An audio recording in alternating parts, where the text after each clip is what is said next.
Please শ্বাস করতেছি, আপনি এত অস্থির হলে তো কথা বলা যাবে না। আপনি কথা বলার একটা স্টেজে যদি আপনি থামাই দেন তাহলে তো আমার কথা তো শেষ পর্যায়ে চলে আসছে। আপনি থামাই দিলে তো কথা বলা হবে না।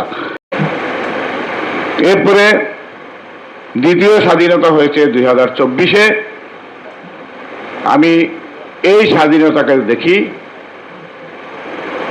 সার্বভৌমত্ব রক্ষা, দেশের মানুষের মৌলিক অধিকার রক্ষা, কথা বলার স্বাধীনতা, ধর্মীয় স্বাধীনতা, প্রত্যেকের ব্যক্তিগত স্বাধীনতা, এই সমস্ত বেসিক্যালি মানুষের কথা বলার অধিকার ও ধর্মীয় স্বাধীনতা সুরক্ষা, এই ব্যাপারে 2024-এর স্বাধীনতা।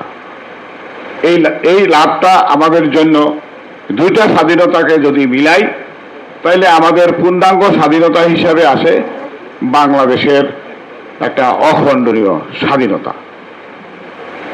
এই স্বাধীনতার ক্ষেত্রে যে দলটি দাবি করে স্বাধীনতার কথা বলে, মুখে আওয়ামী বিরোধী বা দেশের পক্ষে, মানুষের পক্ষে, মৌলিক অধিকারের পক্ষে, বিচার বিভাগের স্বাধীনতার পক্ষে যখন কথা বলে, দেশের মানুষ যখন ধর্মীয় ভিত্তিতে কোনো কথা বলে, কোরআন হাদিসের পক্ষে কথা বলে কোনো মুসলমান, তখন তারা বলতো যে তুমি রাজাকার, তুমি পাকিস্তান চলে যাও, দেশটা আমাদের, আমরা এখানে স্বাধীন করেছি, আমরাই থাকবো। যে কারণে এই 2024-এর স্বাধীনতা আসছে। আমি মনে করেন একজন এদেশের মানুষ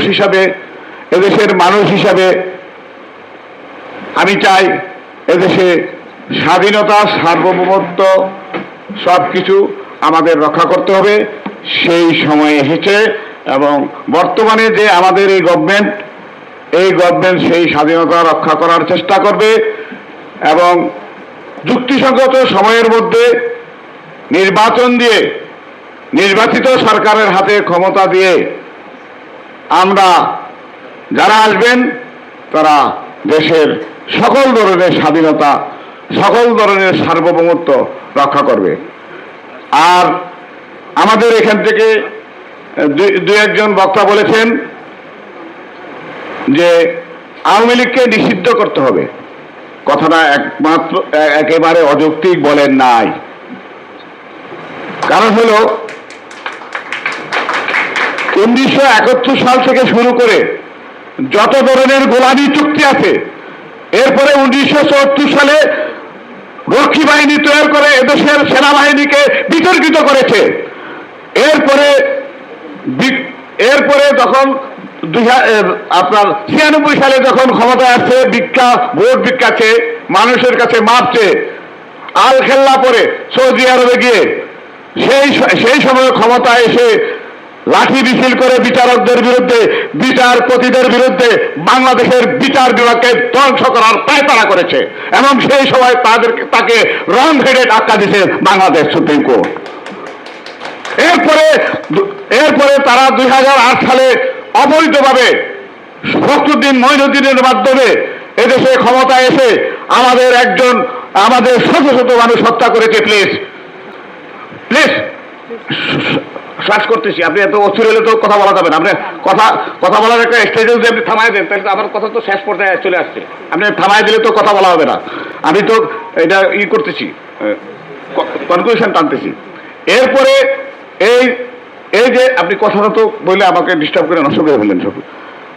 আমাদের এই স্বাধীনতা রক্ষার জন্য আমাদের কাজ করতে হবে এবং আওয়ামীদেরকে তারা সবসময় এই দীর্ঘ 15 বছর, এই 15 বছরে কি করেছে আপনারা সবাই জানেন।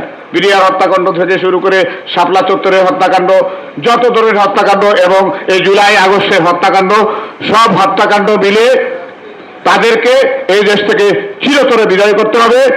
বাংলাদেশের চতুর্দিকে ইন্ডিয়া বেষ্টিত, ইন্ডিয়া পৃথিবী যাদের আছে তাদেরকে এখান থেকে উৎখাত করে ইন্ডিয়া থেকে এদেশকে স্বাধীন করে সার্বভৌমত্ব কায়েম করতে হবে। এছাড়া আর কোনো কর্তৃত্ব নাই। বক্তাদের কোনো বক্তব্য দেওয়ার সময় আপনারা ডিস্টার্ব করবেন না। আসসালামু আলাইকুম। আমি বিদায়।